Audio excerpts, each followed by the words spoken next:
Does screen time impact your child's development? How can parents protect their kids from technology dangers? What are the ways to reduce screen time?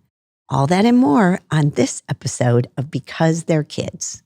Welcome back to Because They're Kids, the podcast that's built just for kids and their parents. I'm your host, Ann Baum, mom of two and president of Lehigh Valley Riley Children's Hospital. And I'm so excited for another episode of our podcast.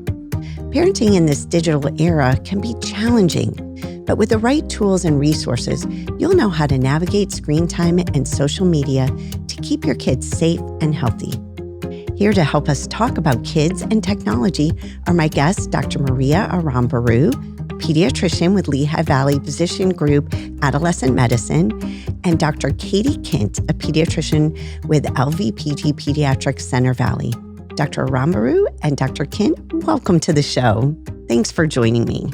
Of course. Thank you so much for having us. Thank you so much for having us today. So excited to talk to you about this really challenging topic of kids in the digital world.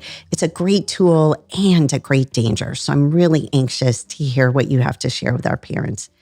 So let's start. Dr. Maria, what are the positive and negative impacts of kids from using technology? Yes, and thanks for having us. This, as you said, is a very important topic and something that we're talking about with our patients and parents every day. Technology comes with great benefits for kids because they have access to programs, educational things that help them develop, for example, hand-eye coordination, their creativity, language development, and some communication skills more in the digital realm. But the cons are plenty. So we definitely have to keep an eye on what they're being exposed to in this technology. So for example, it can cause some lack of attention if they're spending too much time in their tablets or screens. It also leads to physical inactivity. They're sitting for a longer time, right? Some kids do experience, aggressive behaviors depending on the content that they're being exposed to. And also, if there is mental health concerns with the child or the teen, there are increased risk for these negative effects. So we have to make the approach be child-centered and individualized to what each child is experiencing.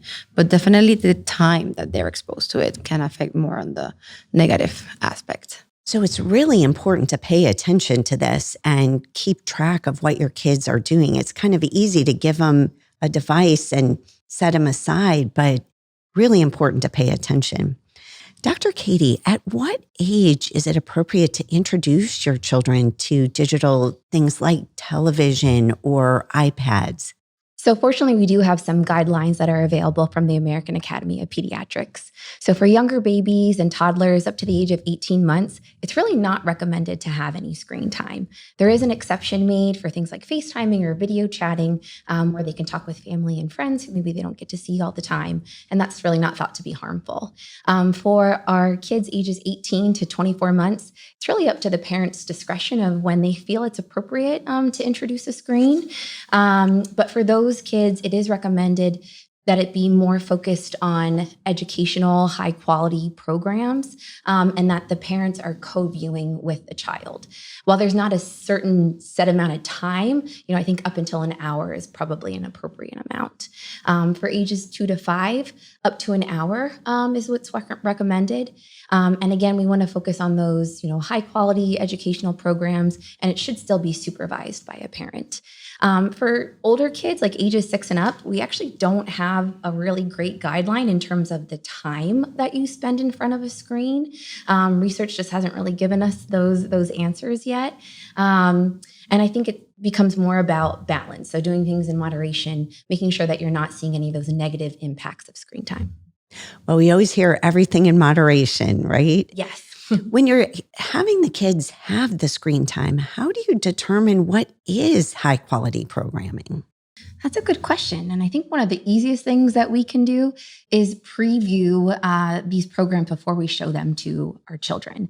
I've made that mistake as a parent with my younger ones, where I just assumed that it was appropriate and age appropriate for them to watch. Fortunately, I was co-viewing with them in that moment. And so I could quickly, explain what was going on or maybe choose to watch something else. And so co-viewing is, again, something that we would recommend, especially for the younger kids. A lot of apps and different programs do have parental controls and locks. I think also with our older kids, making sure that we're asking them questions like, what are you doing online? Who are you talking to? That can give us some insight as to what they're doing, and having that, open communication is always a good thing. That's great. I have made that mistake before when watching a movie that I loved as a young person, want to show it to my kids and then think, oh, not quite There yet. appropriate. So Yeah. always something to learn. Yeah. So you just gave us the recommendations, Dr. Katie. Dr. Maria, are kids actually having the recommended amount of screen time, or is it more? Yeah, that's a very important question. And CDC has some data for us on that, which is great because they're doing surveys out there and interviewing our kids and teens. And apparently, depends on the age, but ages 8 to 10, they're getting average of 6 hours. So that's way above what we're recommending as pediatricians. In the ages of 11 to 14, they're getting about 9 hours. And those are the preteen years where their minds are very influenceable. So we're seeing the effects of that. And then in the teenage years, apparently they're getting around 7.5 hours. But all this data does not account for the screen time that they're getting with schoolwork. So some schools are sending, iPads for home. They have some educational apps, but that also, adds up in terms of like time in front of screens, which is affecting other things like physical inactivity. So the averages are out there. So it's more, on us as parents to be keeping track of this. There's apps that can keep track of that. So average, screen time today, and then you can put blocks of 2 hours and then it turns off. So those are the ways that we can kind of keep an eye on that. And then obviously having the conversations with our kids, as Katie mentioned. So obviously we're studying this. We still don't have a lot of data. We have a lot, but not enough. What are some of the impacts on children for having screen time? So the data is coming out every day, but we see that there can be effects in their cognitive development, in their emotional development, and in their social development. One of the things that we're seeing with teens is an effect on their social development. So they're interacting more virtually online through text, through chats, and that's decreasing the in-person interaction, right? So they're in this critical developmental stage, especially in the preteen years where you are developing the social awareness. They're not being exposed to in person, which if a child has social anxiety or starting to develop that, just being able to default to the technology is impeding this normal development. So once they are actually in an in-person situation, it's harder for them to have those conversations, which can increase the anxiety. Right. And it's hard when you're young anyway to engage with children. You need to, and adults, and you need to learn those skills. I'm sure COVID also didn't help with any of this, right? No, it definitely didn't help. And some kids actually stayed with virtual learning because it was difficult for them to go back in person. So we're working with us, our patients that have struggled with that to get back. And the way that you get back, it's getting exposed to it. So as Katie mentioned, finding that balance is the most important. Yes, you're chatting with your friends in the, messenger chat, keeping an eye who they're talking to, because they could be getting exposed to cyberbullying. So that's the part that affects the emotional. But then also that they're getting enough time of that in-person interaction with other children and teens. And I'm sure it's easier to be a bully if you're doing it virtually than when you're doing it to somebody's face or even anonymously, right? Yeah, absolutely. And then exposing that bullying to many people, which increases shame and their vulnerability online. So sometimes if there's, a chat or there's a social media bullying incident, some apps, it disappears after a couple of hours or 24 hours, like Snapchat, for example. So then when the parent goes and sees, unless the teen took a screenshot, it's gone. So the consequences for the bully are much delayed. Wow. And also to go off of that too, I mean, I think cyberbullying and bullying, there's a lot of parallels there that are similar. But whereas bullying used to be just more so at school, it was a little bit easier to handle, figure out, who was involved in the situation and attack it that way. Like now it's happening all the time. Right. It's happening on weekends. 24/7. Yeah, 24/7. And like you said, I think the anonymous thing is a big issue because it gets hard to target that. Right. So you both mentioned about how the digital world causes kids to be sedentary. It seems natural to assume what the negative impacts are, but tell us a little bit more about that. Yeah. So, I mean, there certainly are, ways that we can use our screens to become more active, right? And we can seek those out and try to add that into our children's routine to make that more of a positive experience. But a lot of the passive screen time that kids use, scrolling, watching shows, you're not moving. Right. Well, your thumb might get stronger. Your thumb, yeah. Right? And actually kids have been getting things like tendinitis and having issues with their hearing right. because of using headphones. So we're starting to see things in kids that we've never seen or expect to see in older individuals, which has been interesting and unfortunate at the same time. But yeah, I mean, they're not getting outside, they're not playing, they're not moving. And so that's just, further adding to our obesity pandemic right now. Right. Yeah. Oh, gosh. So how do we know if your child is spending too much time? You can have your rules, try and do your best. The school angle is a whole nother dimension where because of school, they're required to be. How do you know that it's impacting them negative? What are some of the signs that you might see?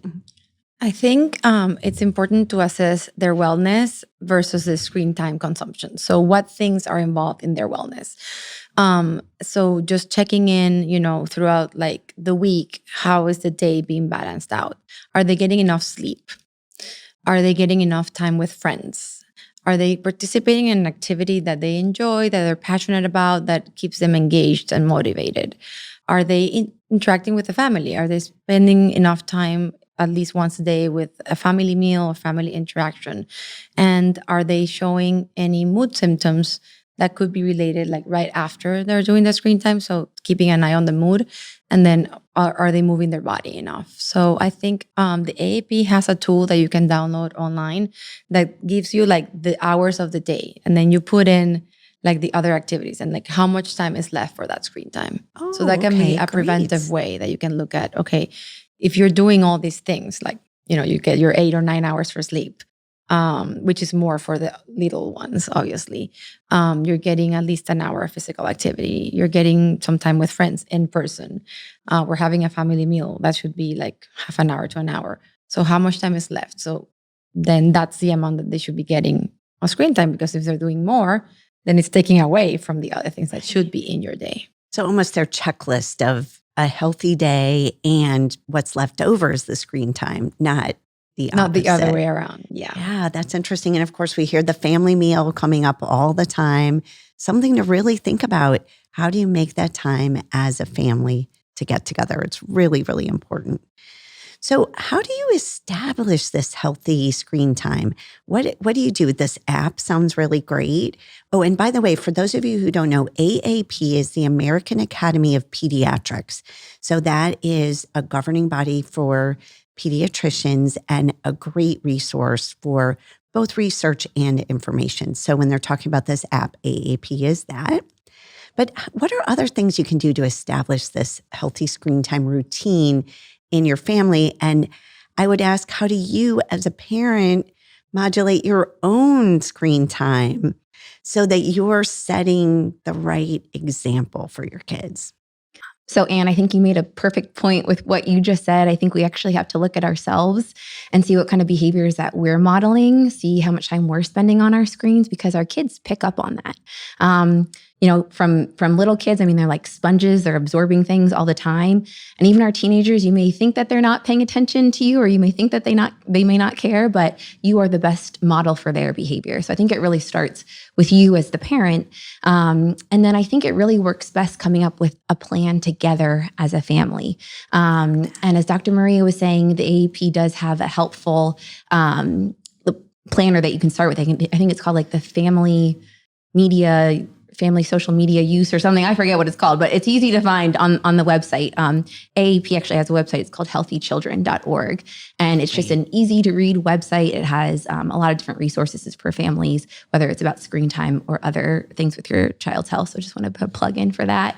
But I think things work best, and you and your children are going to be more willing to change when you sit down together and come up with a plan, rather than you saying, okay, here are the rules and this is what we're going to do. Right. I love that, where you do it together and then you can hold one another accountable too. Yeah. So if I'm on my phone too much, they can call me out. And likewise, it's not me doing it to them, but us doing it together. I think that it's really important about being present in the moment. And it's really hard when you're looking at your phone and saying, oh yeah, I can hear you, but you're not really giving them that courtesy and respect. And so I really like putting the plan together and being present in the moment, because kids are only kids for a short period of time. So you got to enjoy it. Yeah. And adding on to that is also showing like our vulnerability and how it's also hard for us. So for example, hey, I'm going to put my phone away because it distracts me and I want to be really present for you right now. And one thing we started doing as parents in the house is setting aside 5 minutes that you tell them let's choose an activity for these 5 minutes that you and I do that you can choose. And we're going to put screens away because they do distract me when we're playing and I want to be fully present. So setting aside that time and specifying that it's going to be no screen time. That's great. I really like that. And I like that, being vulnerable to your kids. So you're showing them that, yes, it's not just me telling you what to do, but I need this support from you as well. Mm-hmm.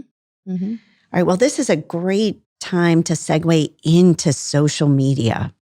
It can be fun, it can be exciting, it can be informative, and yet can be damaging, scary, and dangerous. So I guess, Dr. Katie, we'll start with you. What's a good age for your child to begin on social media? Is there ever a good age? That's a good question. I think, again, it's really up to parental discretion. I think before we had guidelines that, maybe like 8th or 9th grade was an appropriate time to maybe have a phone. And they've actually taken that age down. So most people will agree that age 10 to 14 is an appropriate time to introduce a phone, at least, or that type of, where they would have access to something like social media.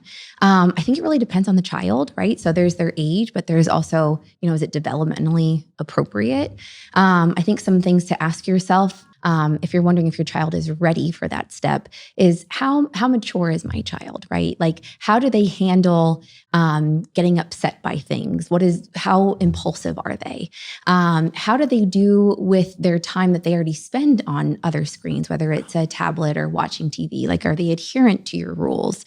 And so those are just some things to ask. I think in terms of getting a phone, we also have to say, what are you using it for? Like, are you using it as a means to communicate with your child, to know where they're located? Because maybe that's something that you would use for a younger child. Is it more so because they want to be more active and social with their friends and they're wanting to, start to use social media? And I think if you hit them at the right timing, when they're still in that preteen phase, they may be a little bit more willing to, let you into their business, and that doesn't seem as invasive, and they might be more willing to listen to what you have to say, and it might be easier to go through and be like, these are the apps that you can have, these are the sites that you're allowed to visit, and then that way you can build a foundation of trust that will hopefully, be a positive thing as they get older and start to establish more independence. Oh, that's great. I really like that, easing them into it. And again, doing it together. You have a common theme going here about doing it together. Mm-hmm. Dr. Maria, what are some of the rules that once they're on social media that you recommend for kids so that you can start off with that good foundation of safety? Yeah, I think as Katie mentioned, really important to make the plan together. So if they have already an interest, say their friends are doing Instagram or they're doing Snapchat, then they can request and say, oh, what are your friends doing in this? What are they using it for? And then modeling and establishing like, hey, sometimes when I look at social media, it makes me feel sad when I'm comparing myself to other moms. And I want you to be aware of your emotions when you're using social media. So we're going to let you have a phone and you can have these two apps, but also, let's do it together. So I would need to have access to your accounts so I can just check for safety. So keeping the parental access, like you have to have the login and password to their apps so you can check the messages and make sure that there's no predators or bullying and things like that are happening, and the child knowing that you have the access, but building that trust in terms of like, I'm not spying on what you're doing, or I just want to keep you safe, and we will talk about it together. So talking about emotions that come up before or after social media, how much time you're spending, so teaching them about mindful use.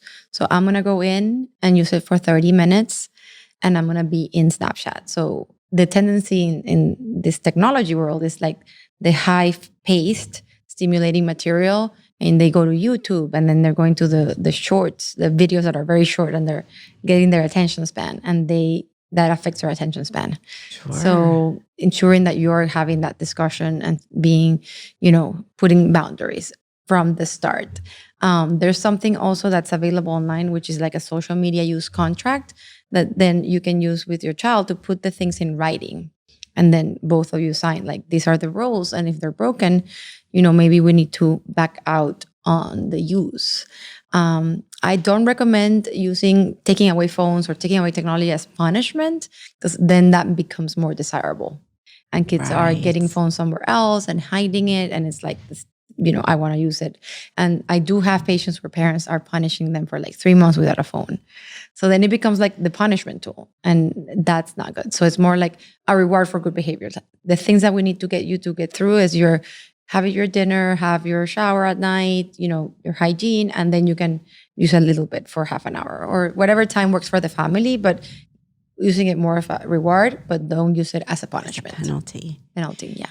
So you spoke a lot about safety, and there are a lot of dangers out on the internet, social media. There are a lot of predators that have their ways of getting in with kids and getting their attention. Mm-hmm. How do you warn your kids and protect them without scaring them? Yeah, that's a great question.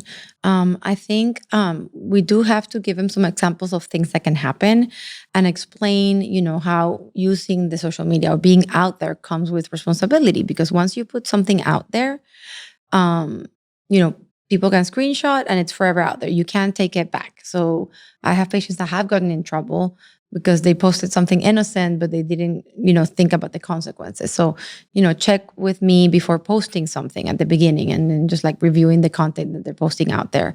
But then, what they're receiving. When you're interacting with someone, how do you know that person is who they say they are? Right. And then how do you keep yourself safe? Also not oversharing like your home address and your private information. So kind of doing that together at the beginning so they can get some context, but explaining that it's unsafe to share private information or where you are in your location all the time, which is what some of the apps are doing. Yeah, and it's very scary how somebody could easily find you or your child, your home. So I like that as a recommendation. For older kids, where do you draw that line between monitoring, protecting, and giving them their privacy? Yeah, absolutely. That's for our teens. So it's keeping the conversation open and establishing the trust. So once you've eased them in, like Katie said, we're gonna start giving you more freedom.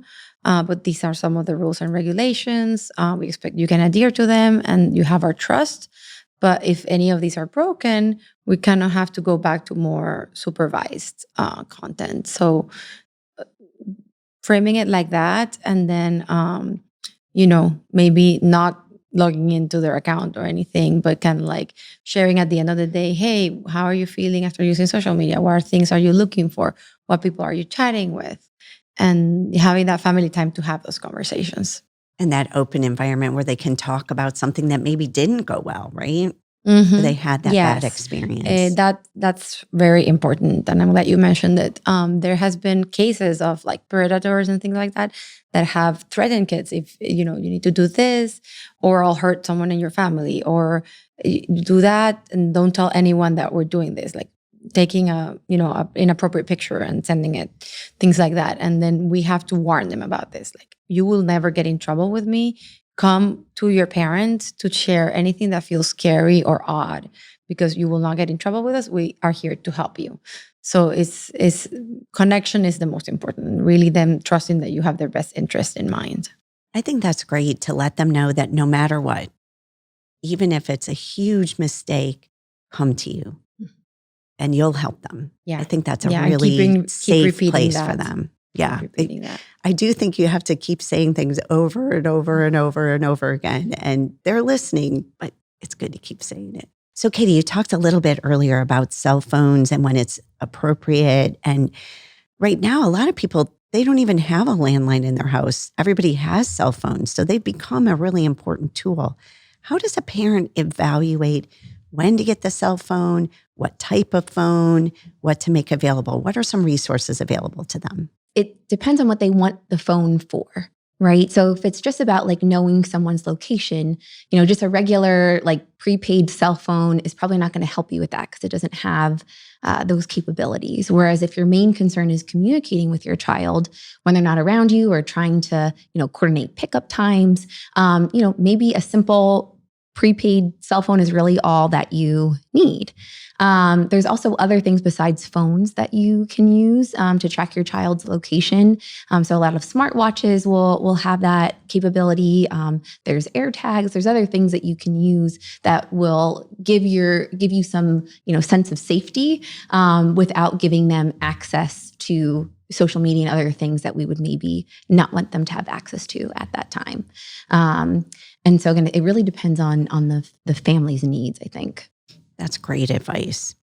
So one of the things that, as we're evaluating screen time, all of these, we always need tools and different ways to keep kids entertained, but also keep them free from the tech. So what do you think of creating tech-free time in your home? Absolutely. I think that's a wonderful idea and something that we definitely do in our home. I don't think that we can undervalue the positives of being outside, being in nature, getting exposed to sunlight, moving our bodies around. And I think that just helps to create this feeling of balance, right? Like, I don't think we need to necessarily label screen time as being like a negative thing. And kind of what Dr. Maria was saying earlier, like sometimes when we put so much of an emphasis on that, then it becomes the thing that they really want to do. And I think creating, especially for younger kids, when you have more control of their schedules, building that into their routine can sometimes help with the fights that come along when it's time for the screens to go off. I found with my toddler, I was so, restrictive with her screen time when she was younger that it became like this huge treat. And then when it was time for it to be over, it became like a huge fight. And I was like, all right, we're not going to do this with the second one. But also, we use live and learn. Yes, exactly. But I would use like a timer and I'd be like, all right, well, here's the timer and this is what we're going to do. And we also have our times during the day in our schedule where it fits for us to have our relaxed time. But we also have other things that we do to relax, whether that's doing our arts and crafts time, reading. And again, I just got to get outside. No matter the weather.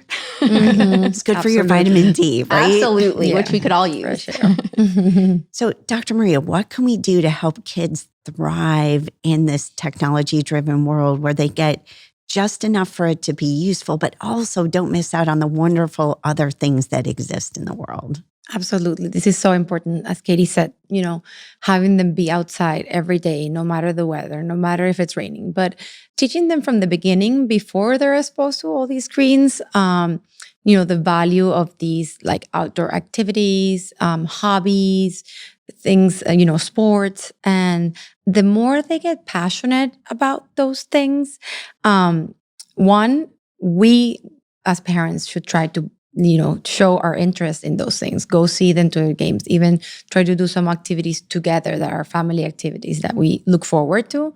So then they'll actually want to do those things rather than sitting at home doing screen time. So, for example, in our home, I try to have activities that my kids love that are year round, like for the winter activities, for the summer activities.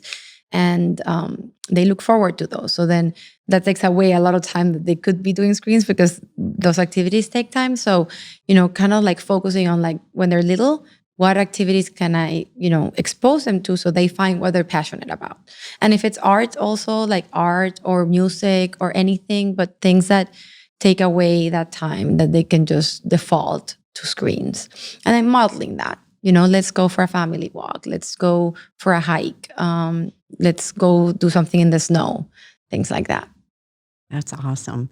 Well, time flew for this podcast today. I'd like to give you each the opportunity to share your final thoughts on the digital world and social media. And Dr. Katie, we'll start with you. What would you like to leave our listeners with? So I think, from our conversation today, we talked a lot about balance. I feel like that word was used a lot, and I think that's definitely an important take-home point for everyone. Again, screen time doesn't have to be this bad, terrible thing. Screens are here. This is the world that we live in. And so we just have to find the way that we can make that positive and enrich our lives. Great. Thanks. Dr. Maria.